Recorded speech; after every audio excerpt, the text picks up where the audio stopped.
नमस्कार, मैं डॉक्टर रजनीश कुमार आप सभी का एक बार फिर से हार्दिक स्वागत करता हूं। प्रिय विद्यार्थियों, यूपी एलटी ग्रेड और जीआईसी 2025 की परीक्षाओं के दृष्टिकोण से हम लगातार मुख्य परीक्षा के हिसाब से हिंदी के 100 लिखित प्रश्नों की सीरीज पर चर्चा कर रहे हैं और हम पहुंच चुके हैं प्रश्न नंबर 5 के ऊपर।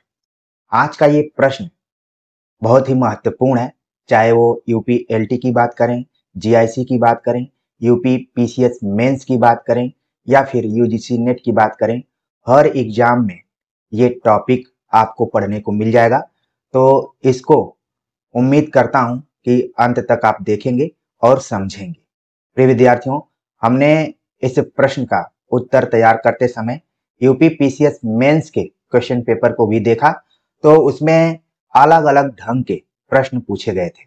जैसे देवनागरी लिपि की वैज्ञानिकता को रेखांकित कीजिए, देवनागरी लिपि की प्रमुख समस्याएं क्या हैं, उसके सुधार के लिए किए गए प्रयासों का वर्णन कीजिए, नागरी लिपि के ऐतिहासिक परिप्रेक्ष्य पर प्रकाश डालते हुए उसमें किए गए किन्हीं दो सुधारों का उल्लेख कीजिए। तो इन सभी प्रश्नों का समायोजन करते हुए किस तरीके से एक उत्तर तैयार किया जाए, उसको हमने यहाँ पर रखा हुआ है। आप देखेंगे कि इस प्रश्न के बहाने आपके लगभग 5 प्रश्न तैयार होंगे। तमाम विद्यार्थी कमेंट करते हैं कि सर प्रतिदिन 2 से 3 वीडियोज डालिए, तो मशीन हम नहीं है कि तुरंत उसको ऑन कर देंगे, ऑफ कर देंगे। नोट्स बनाने के लिए पढ़ना पड़ता है, समझना पड़ता है। तमाम सावधानियों के बाद भी कुछ न कुछ गलतियां रह जाती हैं, उनको भी करेक्ट करना पड़ता है। इसलिए आप देखेंगे कि आज की प्रश्नोत्तरी के बाद लगभग आपके 10 प्रश्न तैयार हो जाएंगे।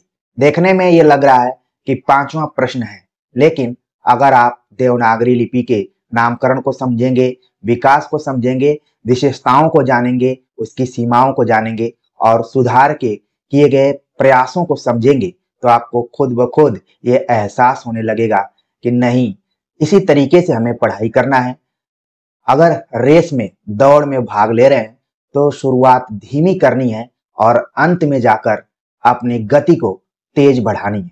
ये नहीं कि शुरू में ही तेज दौड़कर हांफना शुरू कर दिए और बीच दौड़ में ही गिर के वापस आ गए, तो हमें ये नहीं करना है। अनुराज हिंदी एकेडमी को कोई कोर्स, कोई पेड कोर्स और तमाम बैचेज नहीं लाने हैं, उसको अपने विद्यार्थियों को ले जाना है तो सफलता तक।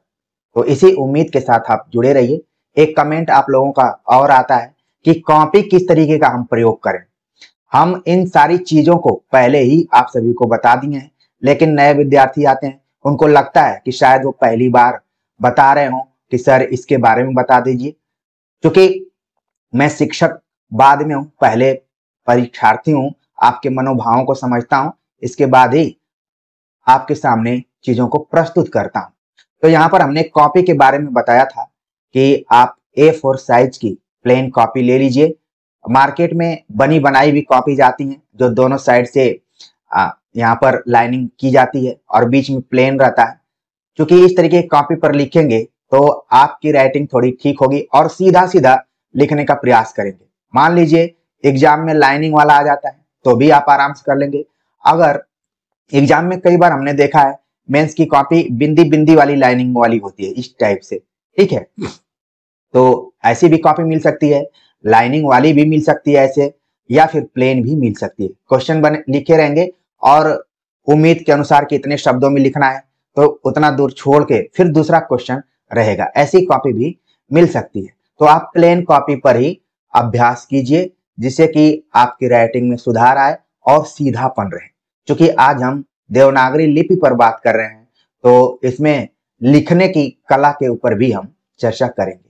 तो चलते हैं, हम सीधे बात करते हैं कि देवनागरी लिपि की वैज्ञानिकता को रेखांकित करने वाला प्रश्न आ जाए, उसकी प्रमुख समस्याओं को लेकर प्रश्न आ जाए, सुधारों को लेकर प्रश्न आ जाए, तो आप कैसे लिखेंगे। तो प्रश्न के उत्तर की शुरुआत आप करेंगे, पहले बताएंगे लिपि क्या होती है, ठीक है, और ध्यान रखेंगे कि लिपि कैसे लिखी गई है। आप तमाम विद्यार्थियों को मैंने देखा है कि वो जो मन में आता है उसी तरीके से लिख देते हैं, लेकिन यहाँ पर आपको ध्यान में रखना है कि लिपि में दोनों में छोटी ई की मात्रा है। तो सबसे पहले आप बताएंगे कि लिपि का सामान्य अर्थ है भाषा का लिखित रूप। प्रिय विद्यार्थियों, आप जानते हैं कि एक भाषा है जिसको कि हम मौखिक रूप से बोलते हैं, लेकिन जब उसी भाषा को हम लिखने का प्रयास करते हैं तो किसी न किसी लिपि का हमें लिपि की जरूरत पड़ती है। तो जब हम भाषा को लिखते हैं तो वही रूप लिपि कहलाता है। भाषा का लिखित रूप लिपि कहा जाता है या फिर कही जाती है, इसको आप जोड़ सकते हैं। विश्व की अनेक भाषाएं और उनकी लिपियां हैं। आप देखेंगे उर्दू में अगर लिख रहे हैं तो फारसी लिपि, अंग्रेजी में लिख रहे हैं तो रोमन लिपि, पंजाबी में लिख रहे हैं तो गुरुमुखी लिपि, ठीक है। इसी तरीके से तमाम लिपियां हैं। चाइनीज लिख रहे हैं तो चित्रलिपि, ठीक है। तो सबसे पहले आपको बताना है कि लिपि का मतलब क्या है। लिपि का सामान्य अर्थ है भाषा का लिखित रूप। विश्व की अनेक भाषाएं और उनकी लिपियां हैं। कामता प्रसाद गुरु के अनुसार लिखित भाषा में मूल ध्वनियों के लिए जो चिन्ह मान लिए गए हैं वे वर्ण कहलाते हैं, पर जिस रूप में लिखे जाते हैं उसे लिपि कहते हैं। तो यहाँ पर अपने उत्तर को प्रभावी बनाने के लिए किसी न किसी विद्वान का आप आधार लेकर अपनी बात कहते हैं तो ये माना जाएगा कि आपने किताबों को भी पढ़ा है। इसीलिए तो शायद लिखित परीक्षा यहाँ पर कराई जा रही है, ताकि आप किसी बाजारी किताब को लेकर न पढ़े हों, मूल किताब को पढ़े हों। तो कामता प्रसाद गुरु के अनुसार यहाँ पर लिपि को परिभाषित किया गया और कहा गया कि लिखित भाषा में मूल ध्वनियों के लिए जो चिन्ह मान लिए गए हैं वे वर्ण कहलाते हैं, पर जिस रूप में लिखे जाते हैं उसे लिपि कहते हैं। और तुरंत आपको दिमाग में रखना है कि ये जो हम लिख रहे हैं ये किसी न किसी लिपि में, और इसका हमें अभ्यास कराया गया है। आप याद कीजिए, बचपन के दिनों में हम कभी नहीं लिख पाते थे, कितना इसको लिखने में मशक्कत करनी पड़ती थी, ठीक है। और तो बहुत लोग जब बड़े हो गए तो भी नहीं लिख पाते थे। मैं कई लोगों का देखता था ऐसे लिखते थे। तो इन ध्वनि चिन्हों को जो रूप दिया गया, जो चिन्ह दिया गया ध्वनियों को, वही कामता प्रसाद गुरु के शब्दों में लिपि रही है। अब बात करते हैं कि हिंदी की लिपि क्या थी। हिंदी की लिपि देवनागरी, ठीक है। अब बहुत जगहों पर विद्यार्थी इसको देवनागरी लिख देते हैं। अब बिहार में खासतौर से इसको देवनागरिक लिख देते हैं, कई ठो तो देवनागरी लिखते हैं, अलग अलग तरीके से इसको लिखते हैं। सब गलत है, आपको लिखना है देवनागरी, ठीक है। क्योंकि मैं इसलिए बता रहा हूं कि कई बार जब हम लिखने जाते हैं तो हमारे दिमाग में कोई बात चलती है अलग ढंग की, लेकिन अभ्यास न होने के कारण हमारा हाथ और जो कलम का संयोजन है वो कुछ और लिखा जाता है। तो यहाँ पर ध्यान रखना है कि हिंदी की लिपि देवनागरी है। सर्वमत से देवनागरी लिपि का विकास ब्राह्मी से हुआ माना जाता है। इसके नामकरण को लेकर अनेक मत हैं, यानी कि देवनागरी जो नामकरण पड़ा है इसको लेकर अनेक मत हैं। आपको जब भी नामकरण की बात आए तो आदिकाल का नामकरण, रीतिकाल का नामकरण प्रश्न अक्सर हिंदी साहित्य का इतिहास पढ़ते हुए मन में आ जाना चाहिए। उसी तरीके से देवनागरी को लेकर भी अलग अलग मत दिए गए हैं कि इसका नाम आखिरकार कैसे पड़ा हुआ है। तो चलते हैं, देखते हैं कि वो कौन कौन से मत हैं। कुछ विद्वानों का विचार है कि गुजरात के नागर ब्राह्मणों में इसका सर्वाधिक प्रचार होने के कारण इस लिपि को नागरी या देवनागरी कहते हैं। तो पहला जो मत आया, विचार आया, वो गुजरात से आया कि गुजरात के नागर ब्राह्मणों में इसका सर्वाधिक प्रचार होने के कारण इस लिपि को नागरी या देवनागरी कहा जाने लगा। फिर आगे चलकर विद्वानों ने विचार किया। कुछ विद्वानों ने बौद्ध ग्रंथ ललित विस्तर में उल्लिखित नाग लिपि से इसका संबंध स्थापित किया। यानी कि आप देख रहे हैं कि रिसर्च का दौर जारी है। किसी ने कहा कि गुजरात के नागर ब्राह्मणों ने इसका सर्वाधिक प्रयोग किया है, प्रचार किया है, तो इसलिए इसको नागरी या फिर देवनागरी कह सकते हैं। आगे चलकर बौद्ध ग्रंथ से इसका तार जोड़ा गया और कहा गया कि ललित विस्तर में एक जो ग्रंथ है उल्लिखित नाग लिपि से इसका संबंध जोड़ा जा सकता है। कहीं वहीं से तो नागरी शब्द नहीं आया। इस टाइप से विचार किया गया। हालांकि आगे चलकर कई विद्वानों ने इसका खंडन कर दिया। अगला विचार आया कि कुछ विद्वानों का विचार है कि यह लिपि मुख्यतया नगरों में ही प्रचलित थी, इसी कारण इसे नागरी कहा जाता है। जैसे संस्कृत भाषा को देववाणी कहा जाता है, इसी तरह इस नागरी लिपि को भी देवनागरी लिपि कहने लगे हैं। तो यहाँ पर आप देख रहे हैं कि बात को कैसे कैसे जोड़ने का प्रयास किया जा रहा है। कुछ विद्वानों ने कहा कि यह लिपि मुख्य रूप से नगरों में ही प्रचलित थी, ग्रामों में इसका कोई रोल नहीं था। यानी नगरों में प्रचलित होने का मतलब कि जो लोग शिक्षित थे वही इसका प्रयोग करते थे, वो लिखते थे। और संस्कृत भाषा पर यहाँ पर जोर दिया गया है। जैसा कि आप जानते हैं कि एक जमाना था कि संस्कृत भाषा एक खास वर्ग तक ही सीमित थी और कहा गया ये देववाणी है और एक खास वर्ग ही इसका अध्ययन भी कर रहा था। इसी आधार पर जैसे संस्कृत को देववाणी कहा गया, उसी तरीके से नागरी लिपि को भी देवनागरी लिपि कहने का प्रचलन शुरू हो गया। आप देख रहे हैं कि ये केवल विद्वानों का मत है, किसी निष्कर्ष पे हम अभी नहीं जा रहे हैं। आगे चलकर डॉक्टर धीरेन्द्र वर्मा ने अध्ययन किया। उनका मत है कि मध्य युग के स्थापत्य की एक शैली का नाम नागर शैली था, जिसमें चौकोर आकृतियां होती थीं। इधर नागरी लिपि के अधिकांश अक्षर भी चौकोर होते हैं। इसी आधार पर इसे नागरी या सम्मान देने के लिए देवनागरी लिपि कहा गया है।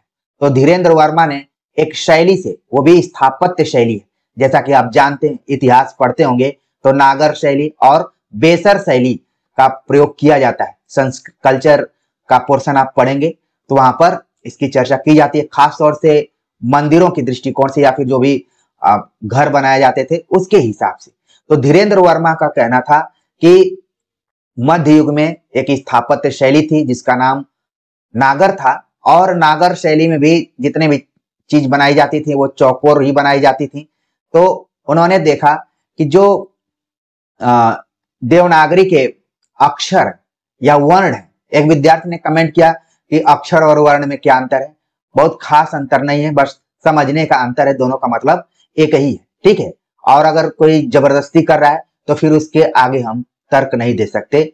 ध्वनि के बारे में हमने बतलाया था कि जिसको हम उच्चरित करें, लिखे नहीं, तो वह ध्वनि है, और जब उसको लिख दें तो वही वर्ण कहलाता है, ठीक है। उसी तरीके से अक्षर भी है जिसका कि खंड न किया जा सके, ठीक है, जिसका कि क्षर न किया जा सके, क्षरण न किया जा सके, तो वही चीज है यहाँ पर। तो यहाँ पर आप देख रहे हैं कि धीरेन्द्र वर्मा के अनुसार ये जितने भी वर्ण है, ये वर्ण कैसे लग रहे हैं आपको, चौकोर लग रहे हैं यहाँ पर, ठीक है। तो उन्होंने इसीलिए इसको क्या कहा, नागर का। क से लेकर ग तक लिखेंगे तो पूरा आप देखेंगे कि सभी चौकोर ही दिखाई पड़ रहे हैं। तो धीरेन्द्र वर्मा जो कि भाषाविद भी थे, आलोचक भी थे, काफी उन्होंने काम किया, तो उनका ये मत कुछ तार्किक यहाँ पर लग रहा है। फिर भी आगे हम देखते हैं कि निष्कर्ष के आधार पर हम पहुंचते हैं कि तमाम जो मत थे, किसी एक निष्कर्ष पे हम नहीं पहुंच सकते। ऐसे देखने से लगता है कि सभी बातें सही हैं, लेकिन यह निर्विवाद सत्य है कि जिस तरह श्रेष्ठ वांग्मय वाली भाषा संस्कृत को परिष्कृत एवं परिमार्जित होने के कारण देववाणी कहा जाता है, उसी तरह संस्कृत वांग्मय को लिपिबद्ध करने के कारण इस परिष्कृत एवं परिमार्जित नागरी लिपि को देवनागरी नाम दिया गया।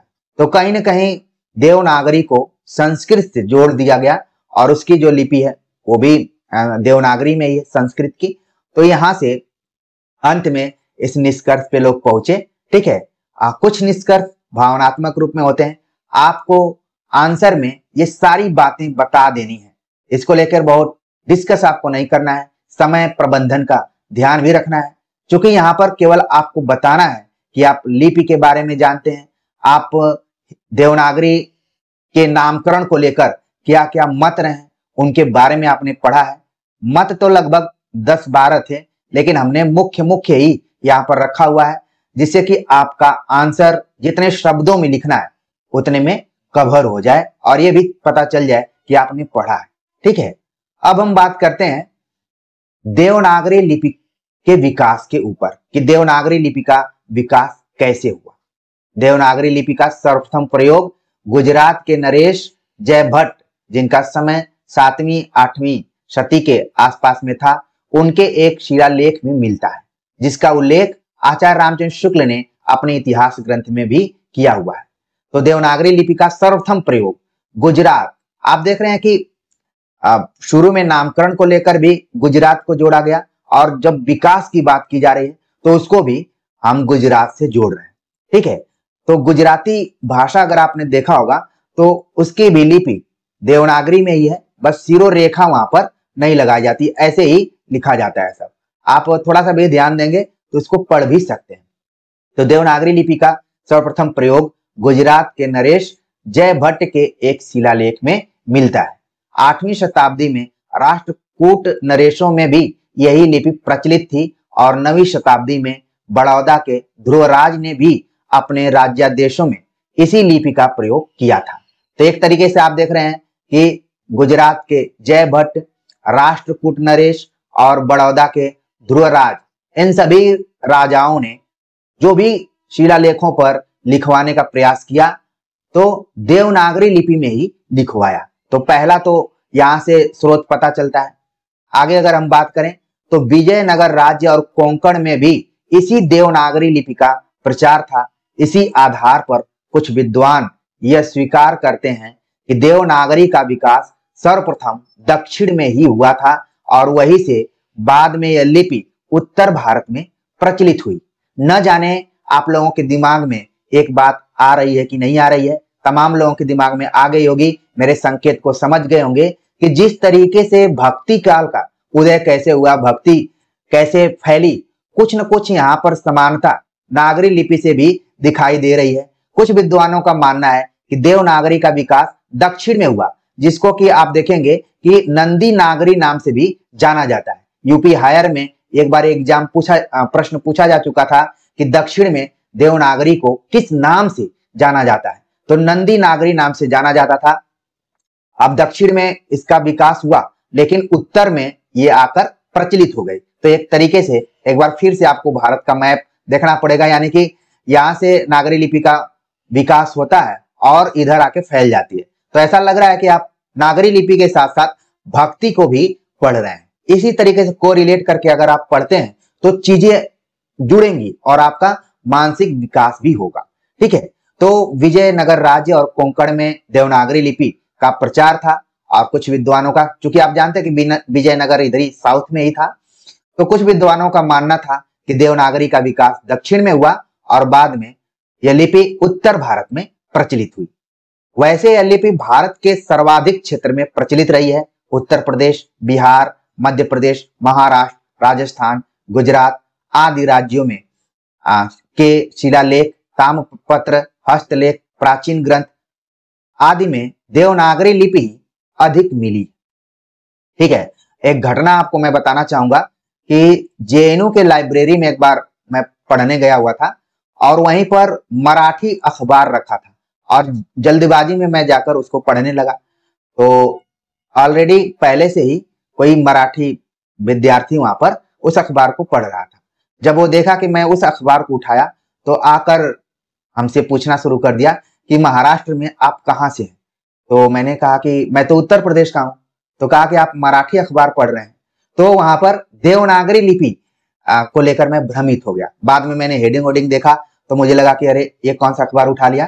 तो कहने का मतलब ये है कि देवनागरी लिपि का जो विकास है वो एक सीमित क्षेत्र में नहीं है। आप देख रहे हैं तमाम भारत के राज्यों में वो फैली हुई है। उत्तर प्रदेश, बिहार, मध्य प्रदेश, महाराष्ट्र, राजस्थान, गुजरात आदि राज्यों के जो भी शिलालेख थे, ताम्रपत्र थे, हस्तलेख थे, प्राचीन ग्रंथ थे, सब में देवनागरी लिपि का प्रयोग किया गया था। आज भी यह लिपि संपूर्ण हिंदी प्रदेश के अतिरिक्त भारत के अधिकांश प्रांतों में प्रयुक्त होती है, और हिंदी, संस्कृत, मराठी, नेपाली और हिंदी की सभी बोलियों में इसी लिपि का प्रयोग किया जाता है। तो एक तरीके से इसका विकास है। और जब हमारा देश आजाद हुआ 15 अगस्त 1947 को, लगभग उसके 2 साल बाद 14 सितंबर 1949 ईस्वी को राजभाषा के रूप में जब हिंदी को माना गया, तो अनुच्छेद 343 में ये लिख दिया गया कि संघ की राजभाषा हिंदी और लिपि देवनागरी होगी। तो ये प्रश्न और प्रासंगिक हो गया, महत्वपूर्ण हो गया। आगे बात करते हैं, देवनागरी लिपि की विशेषताएं कौन कौन सी हैं। ठीक है, तो आप देख रहे हैं कि इस वीडियो लेक्चर में आपका एक साथ कई प्रश्न तैयार हो रहा है। पहले तो हमने लिपि और देवनागरी लिपि के नामकरण को लेकर बात किया, फिर उसके विकास को लेकर बात किया। अब ये तीसरा प्रश्न यहाँ पर आपके सामने है, देवनागरी लिपि की विशेषताएं।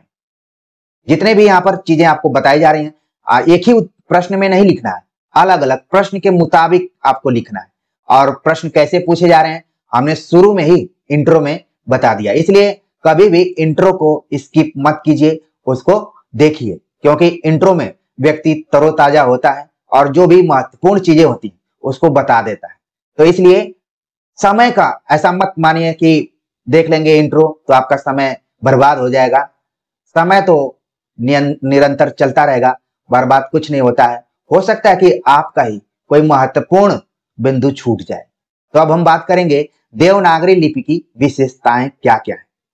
कई विशेषताएं हैं इसमें, हमने प्रश्न के मुताबिक और अंकों के हिसाब से, अगर 8 अंकों में आ जाता है या फिर 12 अंकों में आ जाता है तो भी आप कर लेंगे, यानी 125 शब्दों में आ जाए या फिर 200 शब्दों में आ जाए, 250 शब्दों में आ जाए, आपको प्रश्न के हिसाब से उत्तर लिखना है।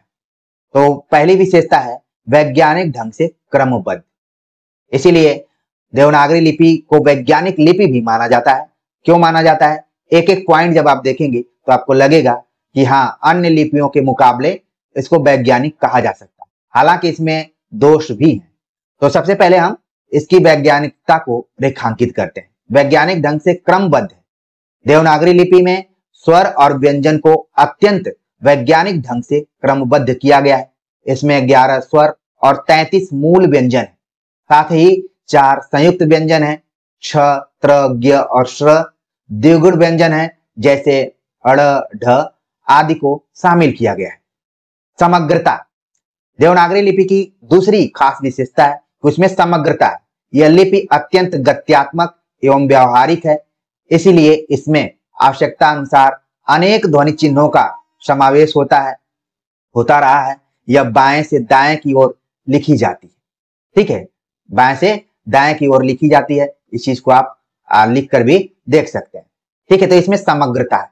जितने वर्ण हैं, अक्षर हैं, उतने तरीके के ध्वनि चिन्ह इसमें लिखे गए। ठीक है, उच्चारण और लेखन में एक रूपता, कहा जाता है कि इसको जैसा बोला जाता है वैसे ही लिखा जाता है। ऐसा नहीं कि बोला कुछ जा रहा है और लिखा कुछ जा रहा है। यह लिपि वर्णात्मक है और इसके वर्णों के नाम उच्चारण के सर्वथा अनुरूप हैं। जैसे अंग्रेजी में हम लिखते हैं नाइफ, तो इसमें के साइलेंट हो जाता है, लेकिन जब हिंदी में आप लिख रहे हैं तो जो बोल रहे हैं वही लिख रहे हैं। अंग्रेजी में हम लिखते हैं नो, लेकिन देख रहे हैं कि के साइलेंट हो जा रहा है। तो खास तौर से देवनागरी लिपि की तुलना आप 2-3 लिपियों से कर सकते हैं। खासतौर से आप रोमन लिपि से ही ज्यादा करते हैं, क्योंकि अंग्रेजी की जानकारी आपको होती है तो वहां पर आप कर सकते हैं। उदाहरण के साथ अपनी बातों को लिखना है। कुल मिलाकर देवनागरी लिपि की पहली विशेषता है वैज्ञानिक ढंग से क्रमबद्ध है। जितने स्वर हैं, व्यंजन है, सबको क्रमबद्ध तरीके से रखा गया है। सबका अपना अपना रोल है। समग्रता है इसमें वर्णों की कमी नहीं है। जहां अंग्रेजी में आप देखेंगे कि 26 लेटर हैं, वहीं हिंदी में 52 है, इसके दुगुना है। ठीक है, इसका दुगुना है, तो बहुत पर्याप्त मात्रा में यहाँ पर वर्ण है, ध्वनि चिन्ह है। उच्चारण और लेखन में एक रूपता है। ऐसा नहीं कि उच्चारण कुछ कर रहे हैं और लिख कुछ रहे हैं। ठीक है, 3 विशेषताएं आपने देख लिया। चौथी विशेषता है स्पष्टता। स्पष्टता है कि देवनागरी लिपि में प्रत्येक ध्वनि के लिए अलग चिन्ह है, अतएव एक ध्वनि के लिए एक ही चिन्ह होना इसकी सबसे बड़ी विशेषता है। अन्य लिपियों में एक ही ध्वनि के लिए कई कई चिन्ह देखे जाते हैं। जैसे फारसी लिपि में स ध्वनि के लिए सीन, स्वाद आदि का प्रयोग किया जाता है। स्वाद आप टेस्ट वाला नहीं, उसमें होता है थोड़ा थोड़ा। मैं कभी उर्दू पढ़ा था तो जानता था, लेकिन अभी मैं थोड़ा भूल गया हूँ। ठीक है, जैसे मैंने दादा लिख दिया, लाला लिख दिया, इसी तरीके से मामा हम लोग लिख लेते थे। ठीक है, तो वहां पर स के लिए सीन और स्वाद का प्रयोग किया जाता है। रोमन लिपि में क ध्वनि के लिए सी, के, क्यू का प्रयोग किया जाता है। ठीक है, लेकिन आप देखेंगे हिंदी में क है तो केवल क ही है, लेकिन अंग्रेजी में आप देख रहे हैं तो उसी क के लिए सी का भी प्रयोग है, के का भी प्रयोग है, और क्यू का भी प्रयोग है, कैट, ठीक है, काइट या फिर क्वीन। तो आप देख रहे हैं कि क के लिए 3 वर्ण यहाँ पर दिखाई पड़ रहे हैं। तो इन लिपियों में स्पष्टता नहीं है, लेकिन देवनागरी लिपि में आप देख रहे हैं कि पूरी स्पष्टता है कि किसके लिए क्या है। ठीक, अगली विशेषता है कम जगह का घेरना। देवनागरी लिपि के वर्ण अत्यंत कलात्मक, सुंदर एवं सुगठित ढंग से लिखे जाते हैं और इस लिपि में लिखित शब्द अपेक्षाकृत स्थान भी कम घेरते हैं।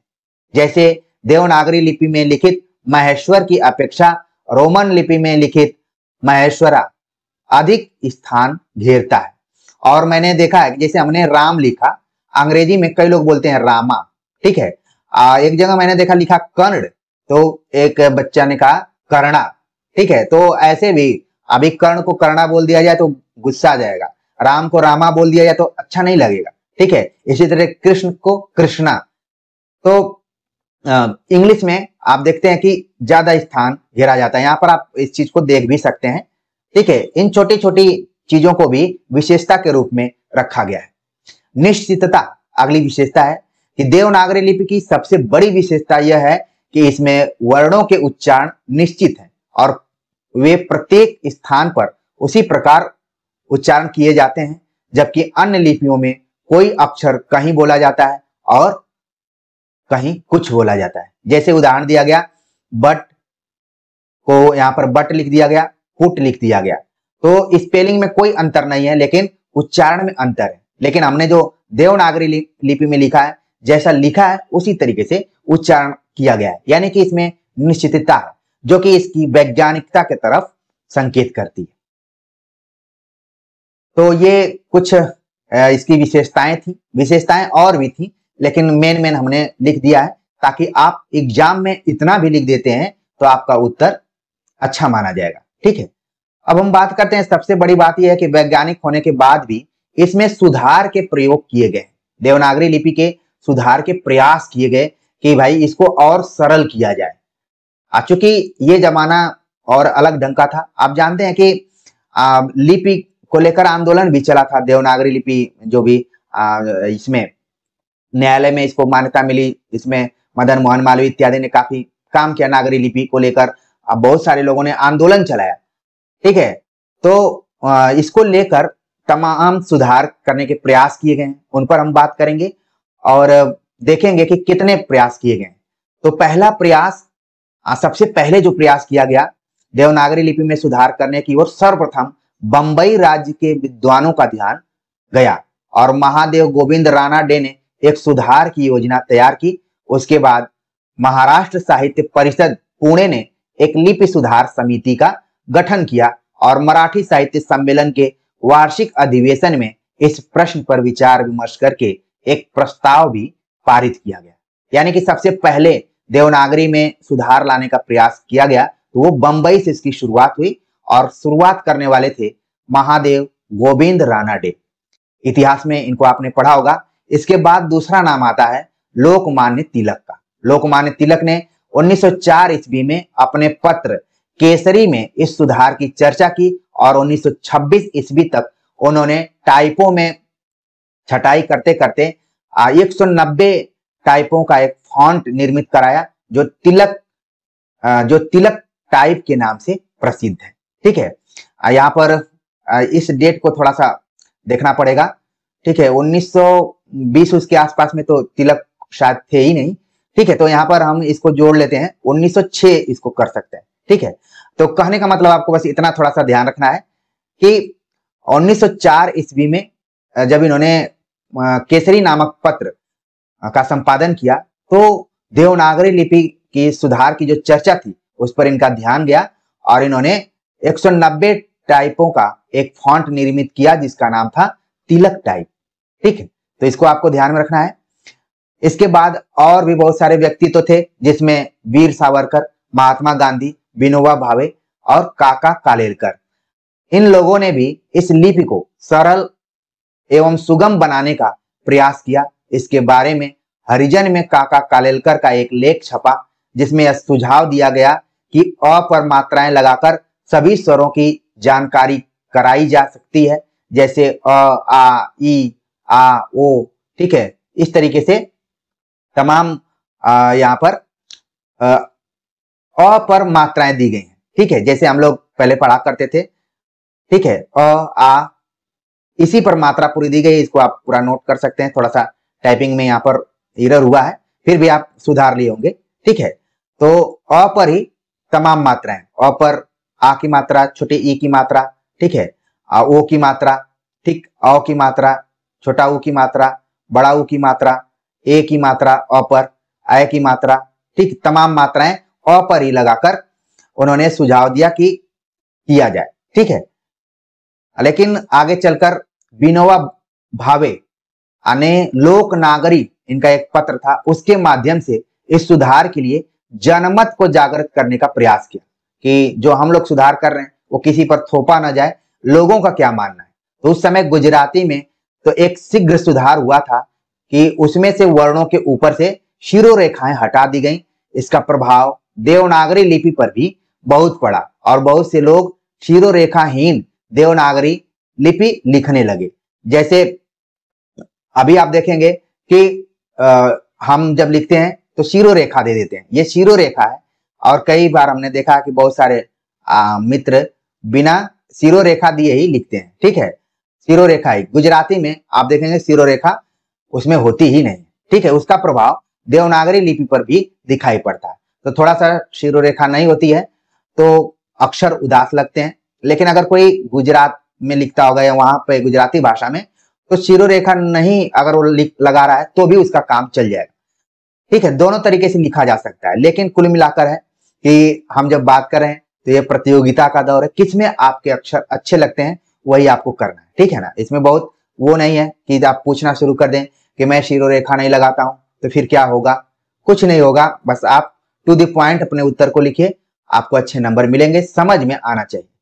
तो देख रहे हैं कि लगातार इसमें सुधार करने का प्रयास किया जाता रहा। इसमें श्याम सुंदर दास, जो कि हिंदी साहित्य में प्रमुख लेखक के तौर पर आलोचक के रूप में रहे, जिनको कि विश्वविद्यालय आलोचक भी माना जाता रहा, उनका भी एक प्रस्ताव आया था कि पंचम वर्ण को मिलाने के स्थान पर सर्वत्र अनुस्वार का प्रयोग होना चाहिए। जैसे अंक, अंक ऐसे लिखा जाना चाहिए, अंग इस तरीके से लिखना चाहिए, अंग, मंच तो ऐसे मंच लिखा जाना चाहिए, दंत, दंत ऐसे लिखना चाहिए, पंप, पंप ऐसे लिखना चाहिए।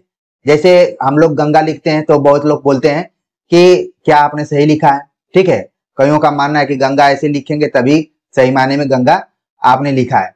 तो देख रहे हैं आपकी देवनागरी लिपि को सरल और सुगम बनाने के लिए अलग अलग समय पर विद्वानों ने अपने मतों को दिया है। ठीक है, तो श्याम सुंदर दास का कुछ मत ज्यादा सरल दिखाई पड़ा आज के संदर्भ में अगर देखें तो।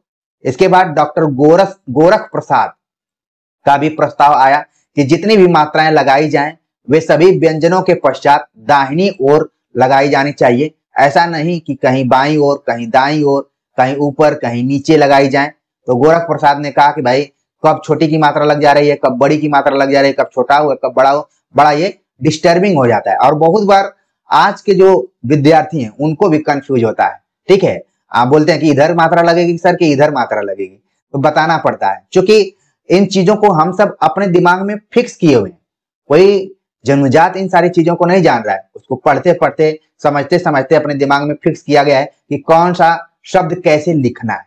ठीक है, तो बस ध्यान देने वाली बात है। यहाँ पर तमाम विद्वानों के मतों को आपने देखा। आगे चलकर श्रीनिवास जी का भी सुझाव आया कि देवनागरी लिपि में से सभी महाप्राण ध्वनियां निकाल देनी चाहिए, उनके स्थान पर अल्प प्राण ध्वनियों के नीचे कोई चिन्ह लगाकर उसे महाप्राण बना लेना चाहिए। इससे लिपि के अक्षर एवं वर्ण कम हो जाएंगे और यह अधिक उपयोगी हो जाएगी। तो श्रीनिवास जी का ध्यान महाप्राण ध्वनियों की तरफ गया। अब आपके दिमाग में आना चाहिए कि ये महाप्राण ध्वनियां क्या है। हमने ऊपर संकेत के रूप में लिख दिया कि प्रत्येक वर्ग का दूसरा और चौथा, और जो भी बचा खुचा रहा वो अल्प प्राण ध्वनियां रही हैं, यानी कि 135। तो इसको लेकर हमने हिंदी की ध्वनियां जो वीडियो लेक्चर है उसमें चर्चा की है, आप जरूर इसको जाकर देखिए तो समझ में आ जाएगा। डॉक्टर सुनीति कुमार चटर्जी ने तो एक अपना अलग ही विचार प्रस्तुत कर दिया कि देवनागरी लिपि को पूर्णतया अवैज्ञानिक मानते थे और उनका विचार था कि इसके स्थान पर रोमन लिपि को अपना लेना चाहिए। ये सवाल भी कई बार आता है कि किस विद्वान ने देवनागरी लिपि को अवैज्ञानिक मानते हुए कहा कि उसको रोमन लिपि की तरह ही अपना लेना चाहिए। तो वो विद्वान कोई और नहीं थे बल्कि सुनीति कुमार चटर्जी जी थे। और आजकल हम कई बार गाइडिंग करते हैं तो उसमें लिखा रहता है कि लिपि में लिखे देवनागरी, तो विद्यार्थी लिख देते हैं, इस तरीके से लिख देते हैं, अक्सर ये प्रचलन चला है। तो आप देख रहे हैं कि जो सुनीति कुमार चटर्जी जी का मत था या फिर वो आगे सोच रहे थे, शायद वो अब धीरे धीरे यहाँ पर सार्थक हो रहा है। ठीक है, तो इस चीज को ध्यान में आपको रखना है। इसके बाद हिंदी साहित्य सम्मेलन प्रयाग ने, आप देख रहे हैं कि संस्था के रूप में इन्होंने भी प्रयास किया और एक लिपि सुधार समिति का गठन किया गया, जिसकी बैठक 5 अक्टूबर 1941 ईस्वी को हुई। इस समिति ने सर्वप्रथम सुव्यवस्थित ढंग से लिपि सुधार पर विचार किया और अपने सुझावों को दिया। इसके सुझाव बड़े क्लिष्ट रहे, ठीक है, लेकिन आपको लिखना है तो थोड़ा सा ध्यान रखना पड़ेगा। उनका कहना था कि उ ए की मात्राओं, अनुस्वार तथा रेफ को ऊपर से नीचे न रखकर उच्चारण क्रम से अलग रखना चाहिए। जैसे अगर हम कुल लिख रहे हैं, ठीक है, कुल लिख रहे हैं तो हमें ऐसे लिखना चाहिए, ठीक, ऐसे लिखना चाहिए। ठीक है, अगर हम लिख रहे हैं मूल तो हमें इस तरीके से लिखना चाहिए, इस तरीके से लिखना चाहिए। तो या खेल लिख रहे हैं, खेल लिख रहे हैं तो हमें ऐसे लिखना चाहिए। तो ऐसा लग रहा है कि इन लोगों का यह कहना था कि उसी क्रम में बढ़ते हुए रखना चाहिए। और फिर जैसे उन्होंने कहा कि ह्रस्व ई की मात्रा को भी व्यंजन के आगे लगाया जाए, किंतु उसके तनिक नीचे से बाईं ओर मोड़ दिया जाए और दीर्घ ई की मात्रा को नीचे से तनिक दाईं ओर मोड़ दिया जाए। तो यहाँ पर थोड़ा सा ऐसा इन्होंने सुझाव दिया कि सरलता के स्थान पर इसमें कठिनता आ गई। तो हम जब पढ़ रहे थे तो हमें लगा कि इसकी चर्चा हम जरूर करेंगे, लेकिन इससे सहमत यहाँ पर हमने नहीं जताया, ठीक है ना। तो यहाँ पर ये भी मत था, इसको आप ध्यान में रख सकते हैं। और तो कठिन उन्होंने कहा कि संयुक्त अक्षरों में आधे अक्षर को आधे रूप में और पूरे अक्षर को पूरे रूप में लिखा जाए। जैसे भ्रम लिखना है तो भ्रम लिखने के लिए इन्होंने इस तरीके से इन्होंने कहा कि ऐसे लिखिए, ठीक है। जैसे प्रेम लिखना है तो इन्होंने कहा कि ऐसे लिखिए, ठीक है, इस टाइप से। तो ये सब सरल होने की जगह पर कठिन ही हो गए और कहा कि ई उ ए के स्थान पर अ में मात्रा लगाकर लिखा जाए। जैसे छोटी ई लिखा जा रहा है तो इसके अ बना के उसी के ऊपर बड़ी, इसकी चर्चा पहले भी एक विद्वान ने की थी।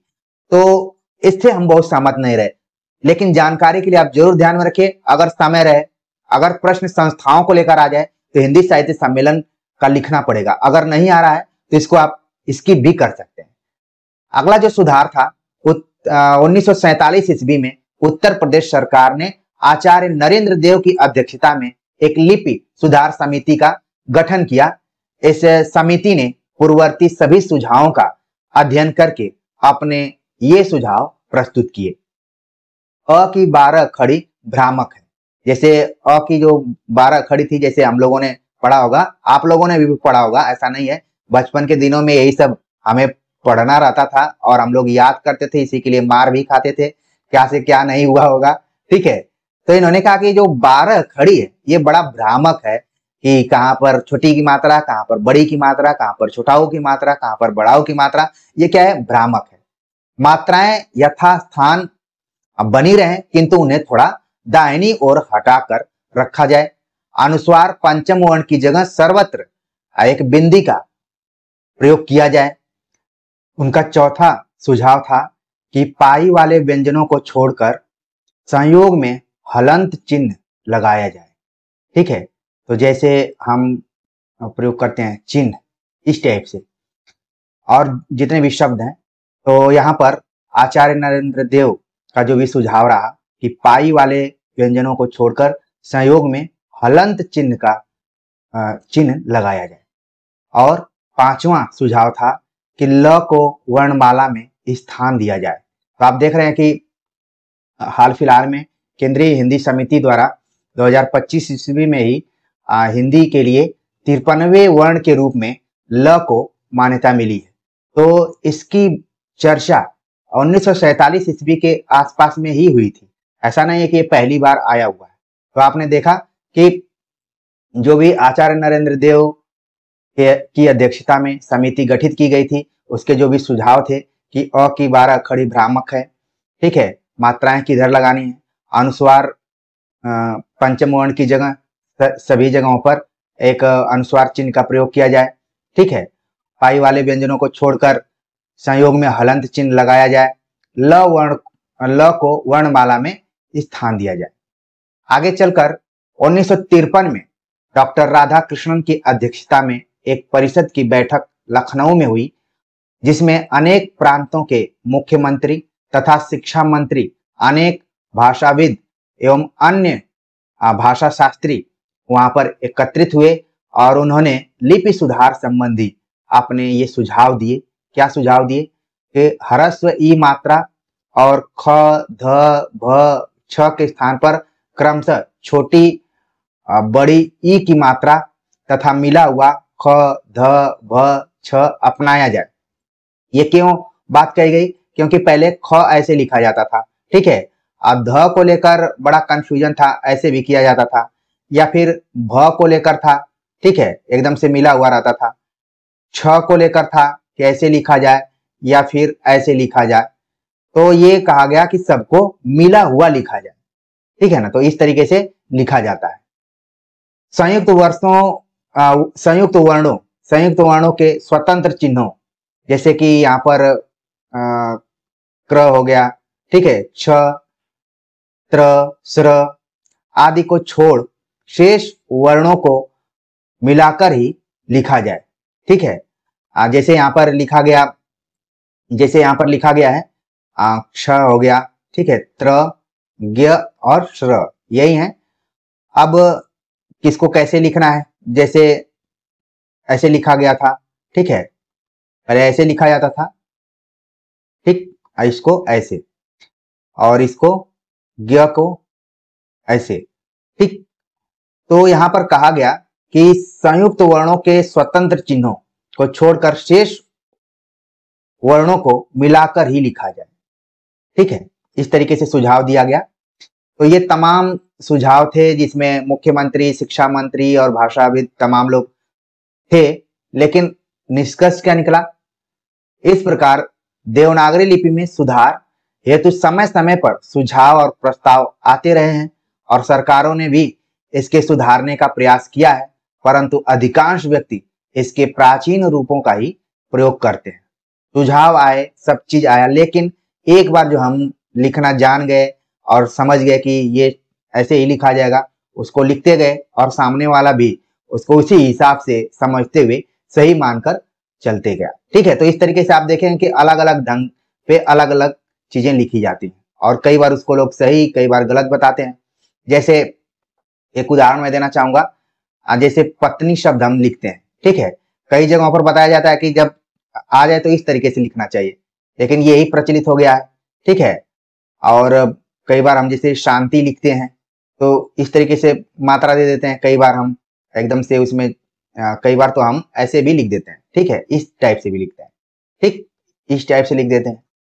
तो कई बार हमने देखा है कि अपने हिसाब से लोग लिखते रहे हैं। अब जब उनका मूल्यांकन होता है, खासतौर से परीक्षाओं के दृष्टिकोण से, तब वहां पर नंबर कटते हैं।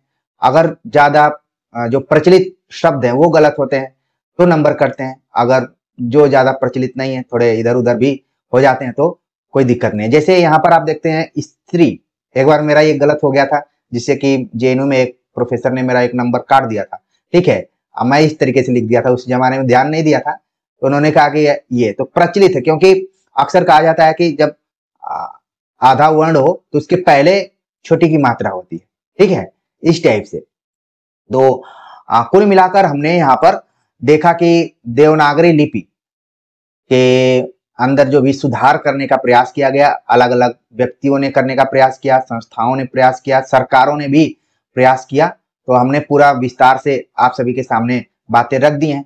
इसमें से जितनी बातें आपको ध्यान में हो गई हो उसको तो नोट कर लीजिए, जो नहीं आ रही हो उसको लेकर एक दो बार आप अभ्यास कीजिए, ताकि अधिक से अधिक चीजें आप एग्जाम में लिख पाएं, आपका कोई भी पोर्शन छूटे ना। और बीच में हमने यहाँ पर बताया था आपको 1906 ईस्वी, इसको एकदम से सही करके रखिए, ठीक है। क्योंकि लोकमान्य तिलक तो 1920 ईस्वी में इस दुनिया को छोड़कर चले गए थे, तो 1926 में कैसे रहेंगे, तो 1906 इसको ध्यान में रखिए।